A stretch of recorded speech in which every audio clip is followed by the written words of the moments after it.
All right, yeah. Well, thanks for meeting me. So, what are your salary expectations?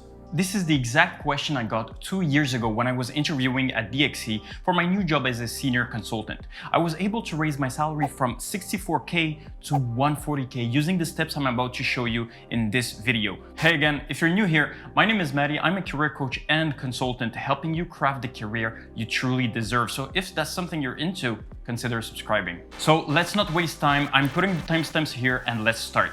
So recruiters or HR managers will most likely ask this question during the screening phase for an interview to make sure you are both on the same page. No point in moving forward if you can settle on a satisfactory salary range. I know this question can seem awkward. None of us like negotiating or be confronted, but if you want to avoid being lowballed, meaning being offered a lower salary than what you deserve, you need to be prepared. So I will separate this video into two parts: what you need to do before the interview and what you need to say during the interview. So let's start. Number one, prior to the interview, step number one, research your market salary. To give a realistic range, you need to know what other similar firms are paying their employees for your level of experience in your city. As you may know, salary differs between levels. An entry-level job won't pay as much as a manager-level job. I think everyone knows that. And similarly, working in a small town will lead to a lower salary on average than big metropolitan like New York, Toronto, or LA. So head to websites like PayScale, Salary.com, or ZipRecruiter. In these websites, you can write the name of your position and city, then it will give you a median salary you can expect. What I like about PayScale, for example, is that they even give you a projection of your salary depending on your years of experience. But you should take it with a grain of salt, as we say. It's not always accurate. What I like about ZipRecruiter is that they easily give you a comparison between your country and the city you're in. So if you're considering moving, that can be useful. You can also visit Glassdoor, which is one of my favorite websites, and find the approximate salaries for the company you're interviewing for specifically. So with these four websites, you can find the approximate salary you think you deserve. When I did this exercise 2 years ago, here's what I found for my specific position. But this is not enough in my experience. These websites will give you a great idea of where to start,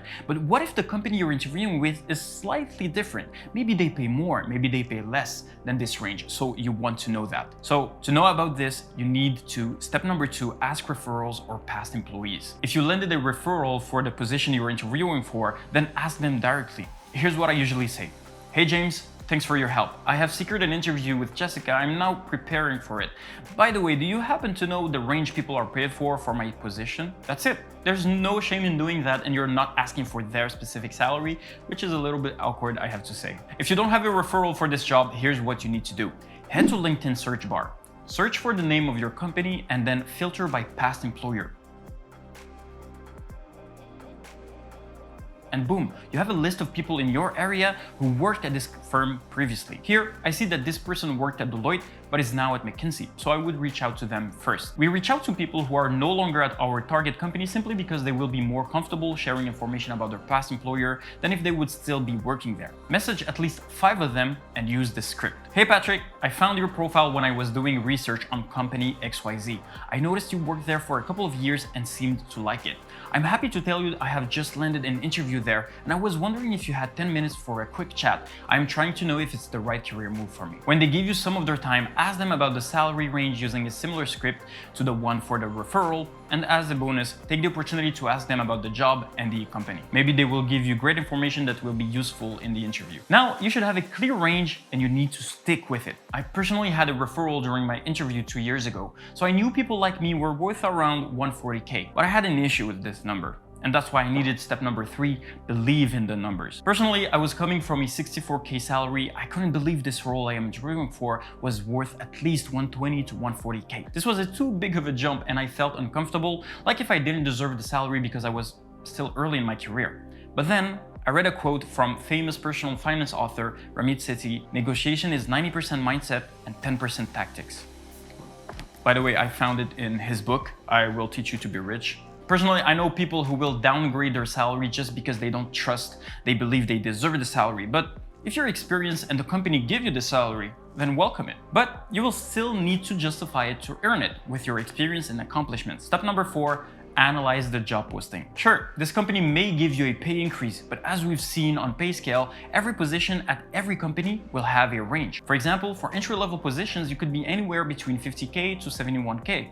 For senior level positions, you could be anywhere between 71K to 82K. If you want to fall towards the end of the spectrum, you need to prove you deserve it. How? By coming up with specific examples of accomplishments for each requirement you read in the job posting. You need to show you're an overachiever, that you'll likely impact the company with your presence. Personally, I knew DXC was expanding and needed great consultants that will contribute to its growth. It was also a smaller department than where I previously worked at PwC. So I created a document with all the resources I have gathered through my experience at PwC. It was a document with my personal lessons learned, with pre-made configurations and other useful training I have done. I wanted to show them that I could contribute to their growth. So I used this document I made in the interview to justify the salary I was asking for. Now you have enough material to go to the interview. During the interview, step number one, when you get the question, don't answer it. It may be counterintuitive, but the first one who shoots a number loses. Here's why. If you shoot the first number, you'll always need to justify it and you'll play defense for the rest of the conversation. We want to play offense. Also, who knows? Again, maybe they were prepared to offer more than the range you research and you didn't know, so never lose that opportunity. When they ask you, say something like, so my first motivation is to get clear I fit with your company's culture, values, and objectives before we talk about salary. So I wanted to ask you, what's your budget for this position? Sure, I totally understand, but I need to know what you are expecting to see if we can match it. If they insist and you can't seem to make them shoot the first number, and that happens most of the time, then use the script. Well, thanks for asking then. Based on my research, I know consultants with my level of experience are worth between 140K and 150K, and I believe I am worth more on the upper end of this range just because of... And then you can list all of your accomplishments related to the job posting we've done earlier. If they say nothing, bingo, you've done it right. Fun story, when I said this in my interview, the lady said, "Sorry, can you repeat the range?" I repeated myself and then she said, "Wow, I thought you said 340K. I was going to say this is not something we could do, but okay, looks good to me." Boom. However, I know you won't get a nice answer like this every time. So what do you do if they say, all right, well, thanks for letting me know. I need to tell you that this is a little bit above our budget. For this specific position, the maximum we can give you is 110K. Here's what you need to do. Step number 2, negotiate on more than salary. The game doesn't end here. What you want to do is to be cooperative and try to find a common ground. So say something like, well, thanks for sharing. I believe that with my level of experience, it is a little bit too low, but I'm very keen and excited to join your company.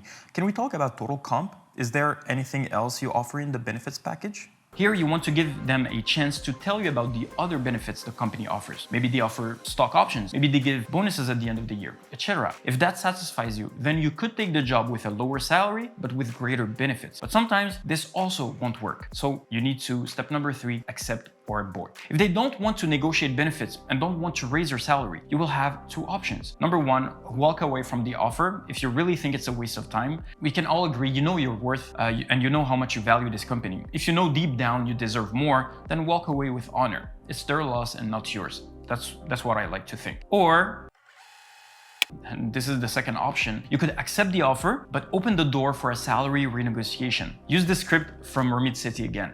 I understand you can't offer me what I'm looking for right now, but let's assume I do an excellent job over the next 6 months. Assuming my performance is just extraordinary, I'd like to talk about renegotiating then. Is that fair? Most of the time, they will see this as a great indicator you will be a top performer and will accept. So, to recap, you need to research the heck out of this company to find out what's the best range you can ask.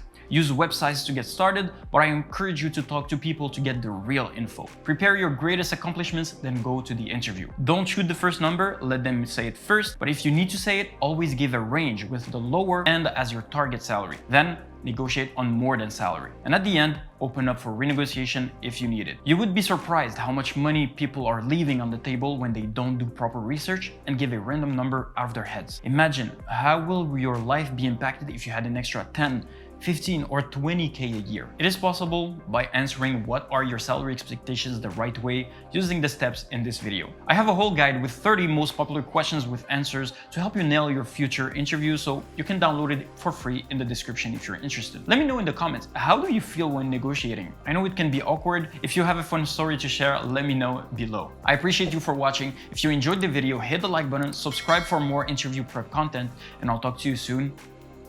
Ciao.